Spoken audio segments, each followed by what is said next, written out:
Lisa.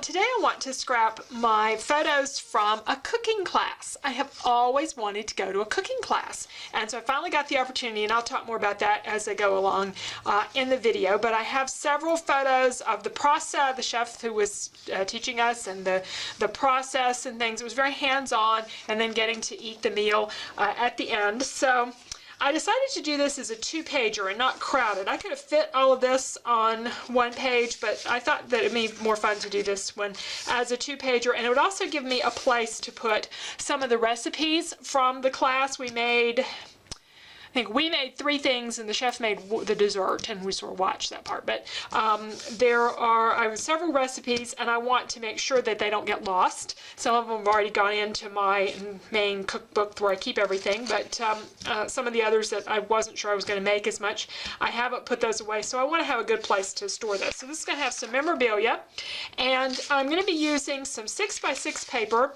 This is an older collection from Basic Grade called Herbs and Honey, and I still have some whole sheets of this that I have already pulled out that I know go well with my photos. Let's see, I think I've got 5 photos. I need 5 sheets of this because I'm going to be doing some rather large mats and kind of have them graduate down in size to the smallest one over here on the right hand page, and then an arrow or something sort of pointing towards the main picture here of the finished product. So we'll kind of have the steps going through and then the final finished product. And I wanted to use some of the embellishments as well. I bought the chipboard for this.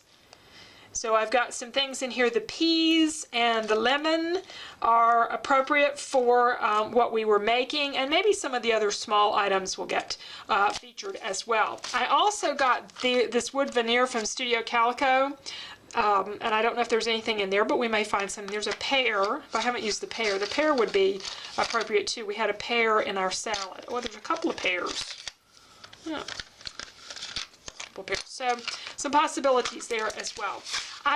When I bought this originally, I got a couple of sheets of the 12 by 12, and this is all that's left of the 12 by 12, but one of them is a little bit larger, so I might be able to do something with that too. So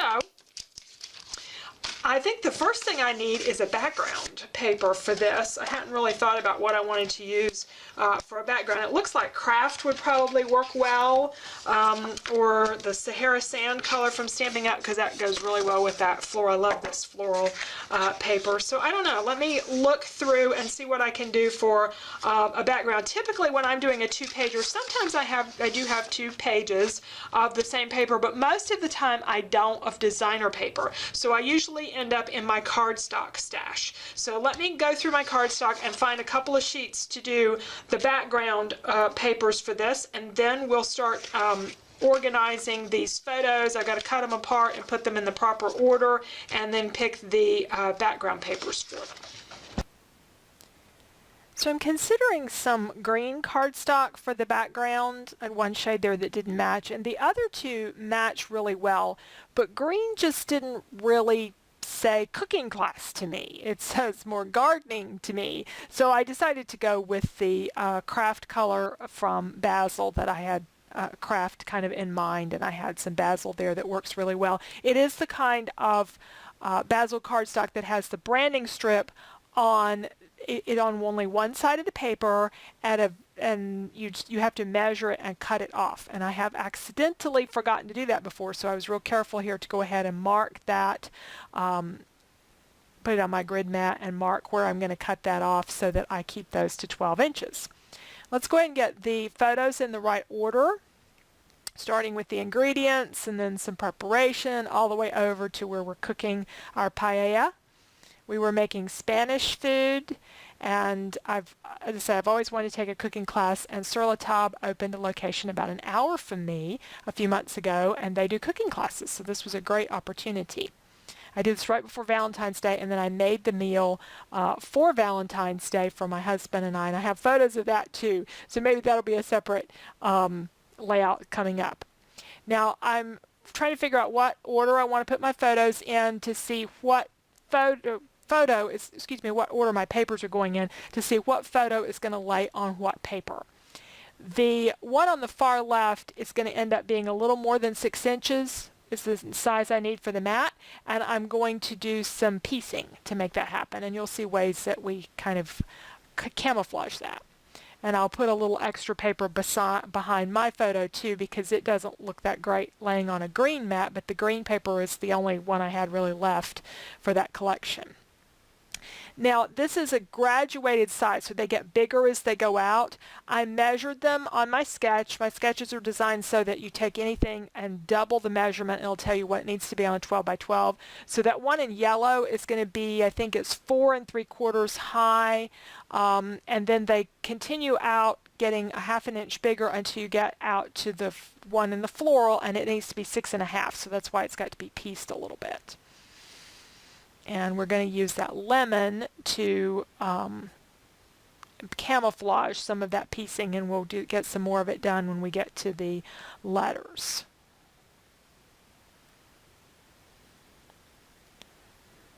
Now to assemble all this, I just took the photos and I eyeballed them, putting them in the middle of each of the mats. If everything's cut correctly, then the mats, if I put them in the center, then when I glue everything on, they should be in a nice even row. And I was very thrilled that that actually happened. Because it works on the sketch, and it should work in real life too, and it does. I did, though, measure when I'm going to glue the photo on the far right on, I did measure where it went on the paper to kind of get myself started. Yeah, here we have measuring up and down, so I put that photo in the center going up and down. Now, as I said, I have a class, or I don't think I mentioned this, I have a class coming up on 6 by 6 paper pads, and that's coming in this month in April. I've been busily uploading videos and getting everything ready for that class, and we'll look at lots of different ways to use your 6 by 6 pads on your layouts. So look for that coming along. Those videos are a little bit longer because they are a little more real-time and a little less voiceover.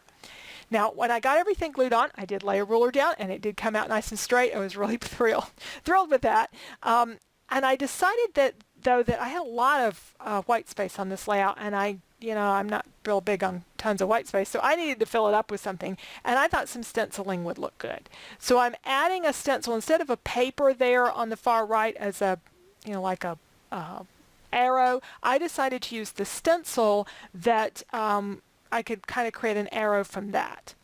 What I'm doing here is taking a bunch of different inks to see which one would look good for the stenciling. So I just took my one of my pages and turned it over on the back side to do some experimenting on this craft cardstock.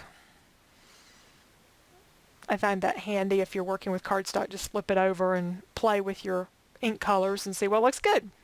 It's going to go in your album, and nobody's going to know that stuff is on the back. So I tried a couple of shades. I had a shade called Crumb Cake, which is a Stampin' Up's craft, and then I had a brown, and I had a couple of, I think I had tea dye, and then an orangier color from Stampin' Up. I ended up using the tea dye color. I liked the orange tone for the stenciling that I did here.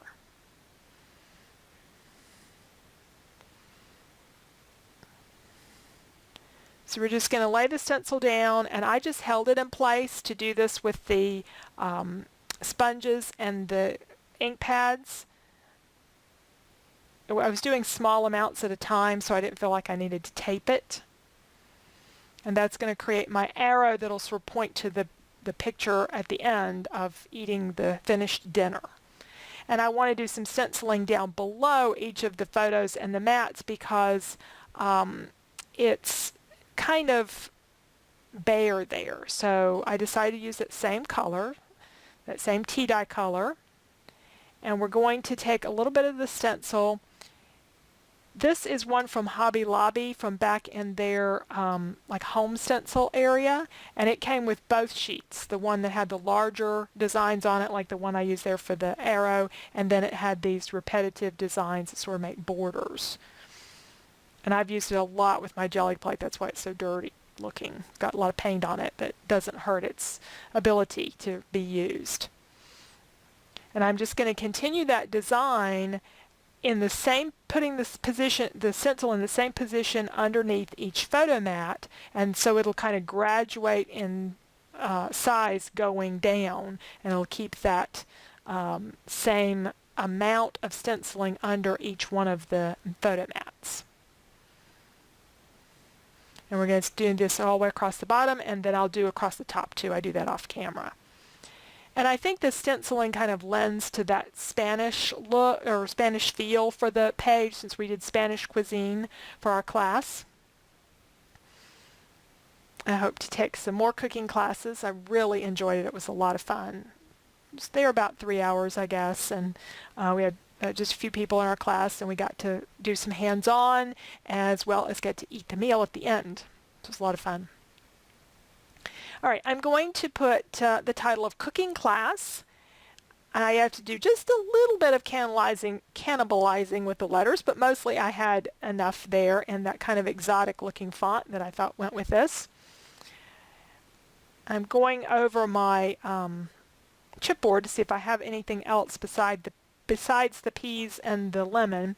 I decided to use one of the photo corners down at the bottom. I'm using for a photo mat one of the 6x6s in a solid, and of course it's, my photo's a full 6 inches, so it's not quite long enough. We deal with that in the class too and look at some different ways of handling that. In this case, I'm just sort of camouflaging the bottom, as you'll see. Now what I decided to do for this recipe area is to create a flap, and then behind the flap put the recipes inside of a leftover envelope. I had to trim it down a little bit to get it to fit in there, and that gives me a pocket for the recipes. Rather than sewing all that down and turning it into a pocket, it's less bulk doing that. So I just sewed it on one side and then took an envelope, cut the envelope off, and glued it on the inside to hold the recipes. And I had a little empty space there, and I used another photo corner as an arrow.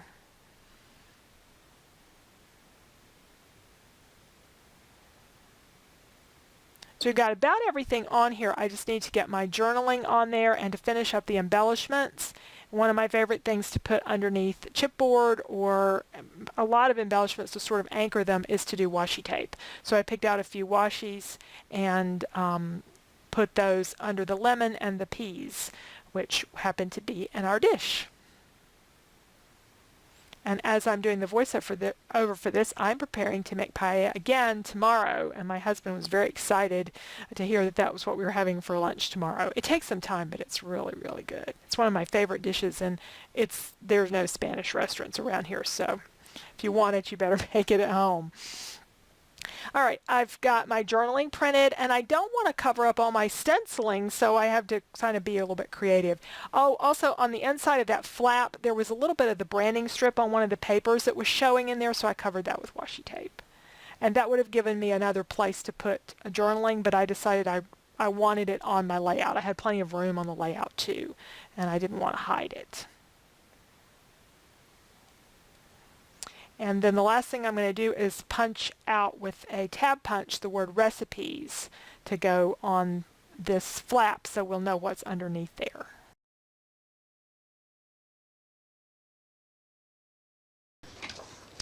Okay, we followed our sketch for the photos and the papers, but we've added some additional stenciling here. So I have my embellishments where I planned, and recipes. I've got this sort of extra stripe or design over here on the left side of this what I thought was going to be a pocket, but what ended up being sort of a flap, because this is just going to be too thick to go in a pocket. If you stitch all of this down, it's really going to sort of buckle when you start to put all that in. So this way I get to have everything inside here. I would have extra room for journaling if I wanted it. I still have some embellishment here. I added the washi tape, and I'll put the date in there. And then over on this side, also a little bit of washi tape and some of the chipboard embellishments that came with these 6x6 papers. So I got to use 6x6 papers, what little 12x12 I had left to go with this, as well as some stenciling. If you're interested in the 6x6 class, that will be coming up, and I'll make sure that when it does come up, I'll try to make a link to this video so you'll have some information about the class. We do a lot of different things with 6x6 papers. There are 12 lessons, including organizing them, as well as 11 lessons on using your 6x6 pads with 11 different layouts, 10 different sketches for them. There's a two-pager, a couple of two-page things. There's all different situations where you have one sketch all the way up to, or excuse me, one photo all the way up to several photos per page. So I try to give you a good variety in a class, and I hope you'll take advantage of that when it comes along. So thank you so much for watching today, and I hope you enjoyed this video as well.